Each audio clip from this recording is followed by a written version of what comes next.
Yuk guys, ketemu lagi dengan kita di sini ya, masih di segmen Sekelebat Info, di mana nanti di sini kalian bisa dapetin info terbaru dan terpanas tentunya guys. Oke, hari ini di tanggal 5 ya, di bulan Agustus 2023, dan seperti biasa guys, tidak bosan-bosannya kita selalu ingatkan buat teman-teman semua untuk selalu mematuhi protokol kesehatan dimanapun kalian berada ya, apalagi di keramaian, karena di luar sana banyak sekali virus-virus dan juga penyakit yang mengancam kesehatan kita. Oke, kita langsung saja melihat bagaimana update dari global crypto market cap seperti yang terlihat di sini ya.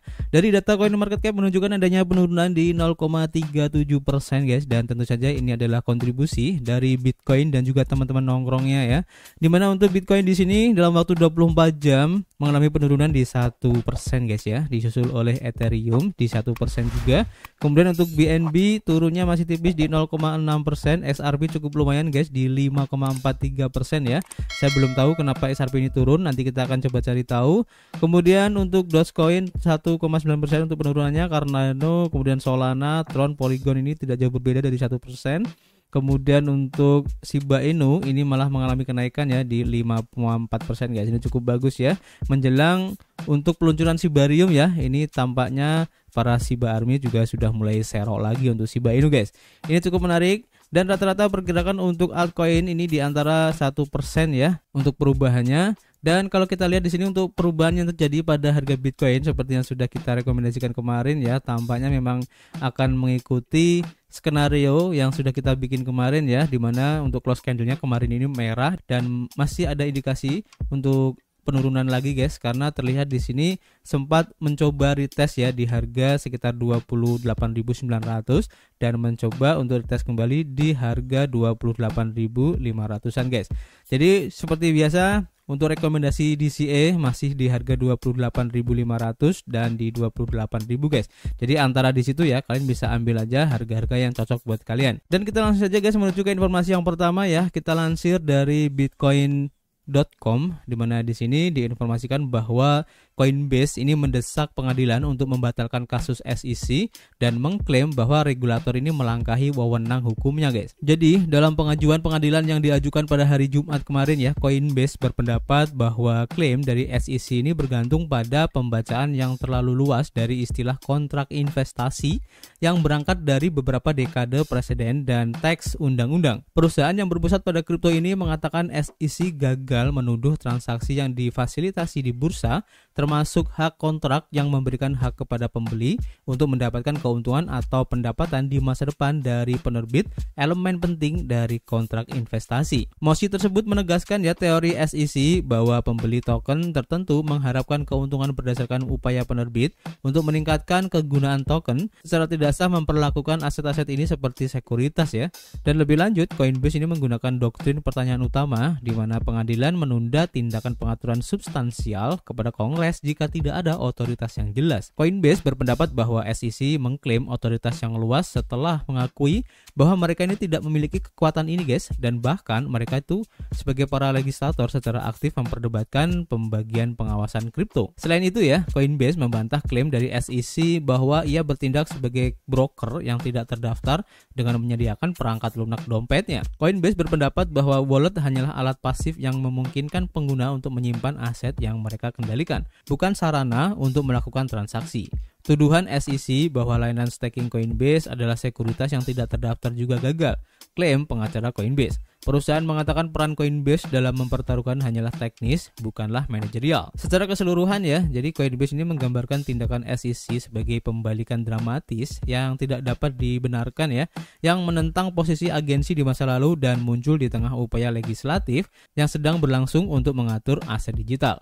Mereka mendesak pengadilan untuk memutuskan bahwa SEC telah melampaui batas-batasnya dan membatalkan kasus ini guys. Jadi memang semakin menarik ya mengikuti perkembangan ataupun drama yang terjadi ya, baik antara Coinbase dengan SEC, baik Binance dengan SEC ataupun XRP dengan SEC ini guys. Karena seperti yang kalian tahu ya, ketiga brand ini bukanlah pemain kecil ya di dunia kripto, sehingga apapun yang terjadi dengan ketiga brand ini, maka tentu saja akan pasti ada efeknya di dunia kripto juga guys. Kita lanjut ke informasi berikutnya, kita lansir dari harian You.Today ya. Di sini diinformasikan bahwa peluang untuk persetujuan ETF Ethereum ini melonjak guys. Ini kata beberapa analis ya.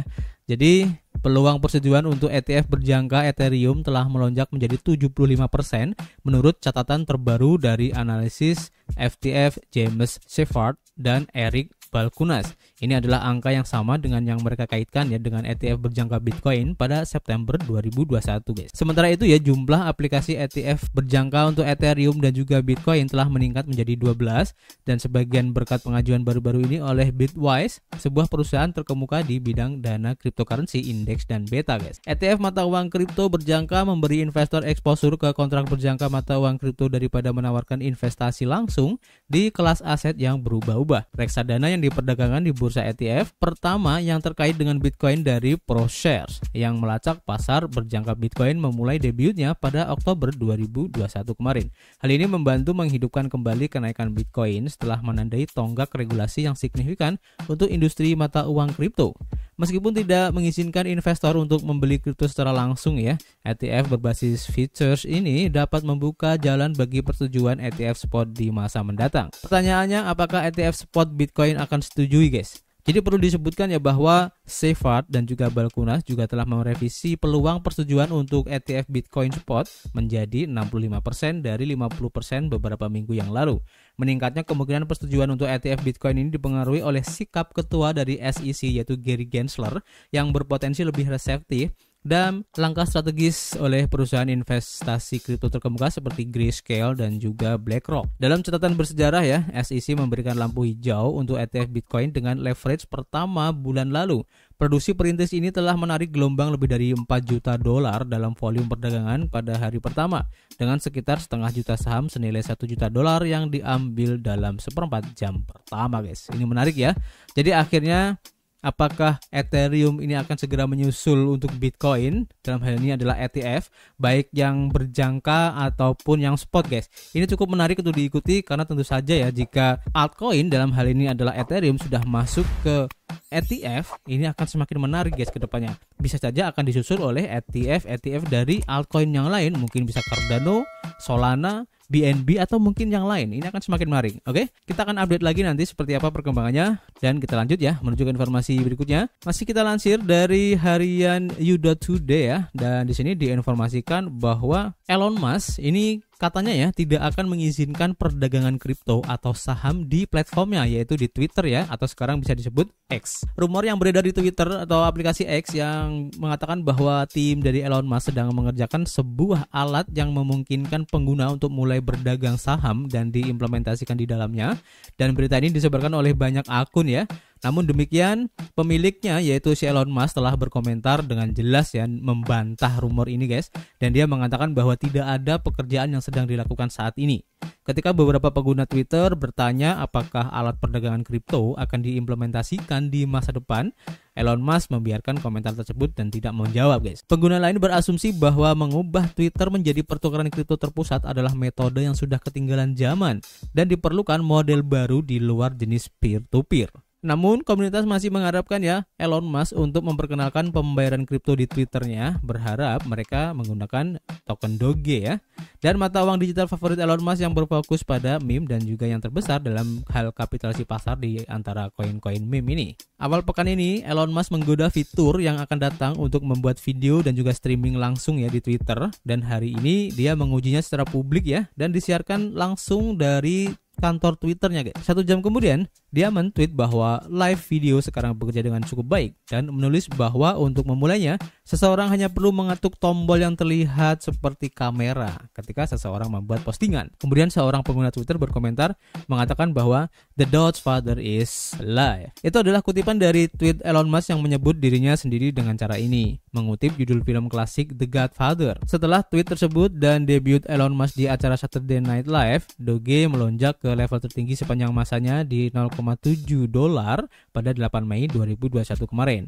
Dan saat ini Dogecoin diperdagangkan hampir 90% di bawah level tersebut guys. Nah, ini menarik ya, fitur baru yang ditawarkan oleh Twitter ini, dan semoga saja fitur ini bisa menjadi awal ya untuk bangkitnya Twitter seperti halnya dulu ya, dan bisa menjadi salah satu senjata untuk sosial media ya, untuk bisa mengembangkan proyek-proyek yang berhubungan dengan kripto tentunya. Dan kita masih menunggu guys, kira-kira kejutan apa lagi yang akan diberikan oleh Elon Musk ini, karena ini cukup menarik guys untuk diikuti. Kita lanjut guys ke informasi berikutnya, dan kita lansir dari harian bitcoin.com ya, di mana di sini diinformasikan bahwa pemilik dari Facebook atau Meta ya, ini akan segera meluncurkan yang namanya Personas yang merupakan chatbot ya, di mana akan diluncurkan pada bulan depan nanti guys. Nah ini menarik ya, di mana pemilik Facebook dan juga Instagram bersiap-siap untuk menghadirkan sejumlah chatbot berbasis AI dalam beberapa minggu ke depan ya, yang dirancang untuk menunjukkan kepribadian yang berbeda, tulis Financial Times minggu ini, mengutip orang-orang yang mengetahui rencana konglomerat teknologi tersebut guys. Perusahaan ini telah merancang prototipe yang dapat mengambil bentuk karakter yang berbeda ya, dan berdiskusi dengan 4 miliar pengguna platform media sosialnya. Menurut sumber tersebut yang juga mengungkapkan bahwa chatbots tersebut dijuluki Personas. FT mencatat bahwa langkah ini dilakukan karena perusahaan berusaha untuk menarik dan mempertahankan pengguna dalam menghadapi persaingan ketat dari platform seperti TikTok. Tampaknya Meta juga mencoba memanfaatkan hype seputar AI yang menyebar sejak peluncuran ChatGPT OpenAI pada November 2022 kemarin. CEO dari Meta ya, yaitu Mark Zuckerberg, juga mengatakan dalam sebuah panggilan telepon pada Rabu lalu bahwa ia membayangkan AI sebagai agent yang bertindak sebagai asisten, pelatih, atau yang dapat membantu Anda berinteraksi dengan bisnis dan kreator. Dia percaya bahwa mereka dapat membantu perusahaan dengan layanan pelanggan atau untuk meningkatkan produktivitas staff. Dan dia juga mengatakan, kami tidak berpikir bahwa akan ada satu AI yang dapat berinteraksi dengan orang-orang. Zuckerberg menghabiskan seluruh energi dan waktunya untuk memikirkan hal ini, ungkap salah satu orang yang berbicara dengan Financial Times. Dia juga mengatakan bahwa dalam jangka panjang pengembangan chatbot avatar di metaverse akan dieksplorasi. Perusahaan lain di bidang ini telah meluncurkan chatbot yang menampilkan kepribadian, dan perusahaan rintisan yang didukung Andreessen Horowitz yaitu Character.ai misalnya ya, ini menggunakan teknologi AI untuk menghasilkan percakapan dengan gaya Elon Musk atau karakter Nintendo yaitu Mario. Selain meningkatkan keterlibatan, chatbot Meta dapat digunakan untuk mengumpulkan lebih banyak data tentang minat pengguna, kata artikel tersebut. Dan dengan sebagian besar pendapatan perusahaan sebesar 117 miliar dolar berasal dari iklan, mereka dapat membantunya untuk menargetkan pengguna dengan lebih baik dengan konten dan iklan yang lebih relevan. Namun, hal itu menimbulkan masalah privasi, kata para penulis guys. Jadi kita tunggu aja kira-kira chatbot yang akan diluncurkan oleh Meta atau Facebook ini ya, akankah bisa bersaing dengan chatbot-chatbot AI yang lain ya, seperti halnya ChatGPT, Bardi, atau beberapa chatbot lainnya. Ini akan kita tunggu seperti apa implementasinya guys, karena ini cukup menarik guys untuk diikuti ya.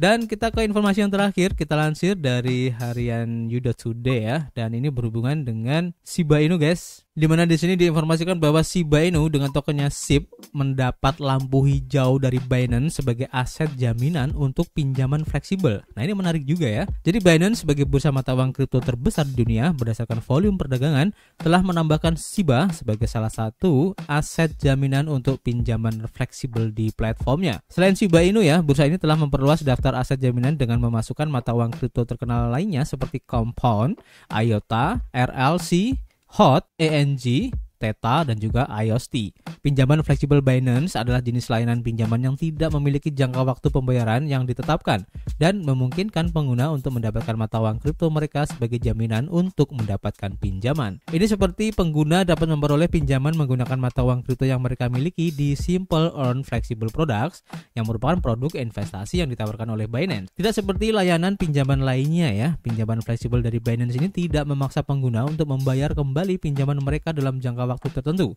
Selain itu, layanan ini memberikan imbalan secara real time berdasarkan tingkat persentase tahunan atau APR. Jika nilai agunan turun atau nilai pinjaman naik, sehingga menyebabkan rasio pinjaman terhadap nilai atau LTV melebihi ambang batas tertentu, pinjaman dapat dilikuidasi untuk melunasi pinjaman sebagian atau seluruhnya.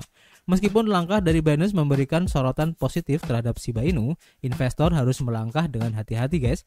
Lautan kripto bisa berbahaya, dan meminjam dari sekoci kripto yang tidak stabil seperti Shiba dapat menimbulkan badai risiko karena potensi gelombang pasar yang nilai. Hal ini berpotensi menyebabkan margin call atau bahkan hilangnya jaminan jika nilai aset kripto ini turun ya secara signifikan. Jadi kalian harus berhati-hati menggunakan aset digital kalian sebagai jaminan di Binance ini guys. Ini seperti itu ya. Jadi untuk sementara ini dulu guys informasi yang bisa kita sampaikan hari ini ya. Nanti kita akan sampaikan lagi jika ada informasi yang cukup menarik tentu saja di dunia kripto. Dan seperti biasa kita masih menunggu kritik dan saran kalian di kolom komentar. Nanti kita bisa ngobrol banyak di dalamnya ya. Dan yang pasti kita akan ketemu lagi guys di informasi berikutnya. Peace.